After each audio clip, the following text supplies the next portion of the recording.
आज लातूर येथील विलास सहकारी साखर कारखाना इथे विलासराव देशमुख यांच्या पुतळ्याचं अनावरण झालेलं आहे। काका, तुम्ही बराच काळ विलासरावांबरोबर राहिलेला आहात, काँग्रेसचा विचार घेऊन ते चाललेले होते। आताची परिस्थिती, विलासराव देशमुखांची परिस्थिती आणि त्यांचं व्यक्तिमत्व, त्यांचं कर्तृत्व तुम्हाला एका वाक्यात सांगतो। गेल्या 3-4 वर्षात, म्हणजे ते गेल्यापासून कोणत्याही जिल्ह्यात द्या, कोणत्याही समारंभात जा, सांस्कृतिक, साहित्यिक, राजकीय, सामाजिक, धार्मिक असा एक तरी माणूस भेटतोच।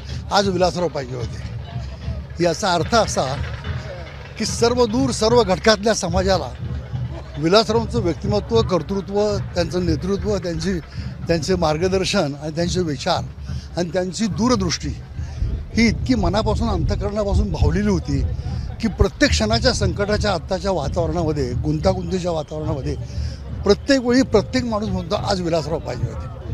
आणि आज विलासराव पाहिजे होते याला फार मोठा अर्थ आहे। भारतीय आणि महाराष्ट्राच्या राजकारणामध्ये, समाजकारणामध्ये सातत्याने सर्वांना त्यांची आठवण नुसती होत नाही तर ते असते तर फार चांगलं झालं असतं। ही जी भावना आहे, ही भावना म्हणजे त्यांच्या एकूण नेतृत्वाला, प्रामाणिकपणाला, ध्येयनिष्ठेला, समाजसेवेला दिलेली एक दाद आहे लोकांनी। आणि म्हणून कित्येक वर्ष झाली, 2012ला ते गेले, पण आजही हो। बरं, आता साहेब, पण आता परिस्थिती अशी आहे की भारतातले जवळपास 13 मुख्यमंत्री, जे मुख्यमंत्री काँग्रेसचे होते, अनेक वर्ष त्यांनी काँग्रेसचे विचार हे केले होते, मुख्यमंत्रीपद काँग्रेसने दिलं होतं, मात्र असे सगळे भाजपाच्या वाटेवर गेलेत। काय सांगाल? ते काय झालं आहे, ते काय गेले त्याची चर्चा करण्याची आवश्यकता नाही। इतकं उघड सत्य आहे की केंद्रामध्ये भाजपचं असलेलं नेतृत्व, त्याचे नेते माननीय पंतप्रधान मोदी असतील, शहा असतील, यांची जी राजकीय प्रणाली आहे, आणि दुर्दैवानं, खेदानं असं म्हणावं लागतं की ज्या शासकीय यंत्रणांचा वापर ज्या पद्धतीने होतो आहे, ती पद्धत कदाचित या सर्व कारणांच्या मुळाशी सर्वात जास्त असावी असं मला वाटतं। बाकीची कारणं आहेत, वेगवेगळी असू शकतील, सांगतो ना मी तुम्हाला, म्हणजे अशी हे प्रामुख्याने हे कारण आहे। आणि खरं म्हणजे एवढं सगळं मिळाल्यानंतर अशा नेत्यांनी जाऊ नये असं माझं प्रामाणिक मत आहे।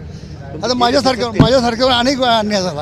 अरे हो ना, दुर्दैव ना, म्हणजे कार्यकर्त्यांना दुःख आहे बाबा, कार्यकर्त्यांना वेदना आहे। जरा एक मिनिट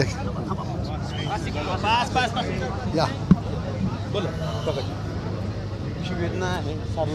सार्वत्रिक आहे। तुम्हाला सांगतो, हजारो लाखो निष्ठावान कार्यकर्ते अफाट काम करून त्यांना एकही पद मिळालं नाही। खरं त्यांच्या जीवावर आणि त्यांच्या ताकदीवर काँग्रेस उभी आहे, आणि हा मर्म जाणणारा नेता म्हणजे विलासराव असं मला वाटतं। एकूण विलासराव असते तर असा प्रश्न सातत्यानं कार्यकर्त्यांच्या मनात येत राहतो। मात्र भारतातले जवळपास 13 मुख्यमंत्रीपद उपभोगलेले जे लोक आहेत ते भाजपाच्या वाटेवर गेलेत, हे अतिशय दुर्दैव आहे। ते का गेले असा प्रश्न उल्हास काका पवार यांनी विचारला आहे। निशांत भद्रेश्वर, एबीपी माझा, लातूर।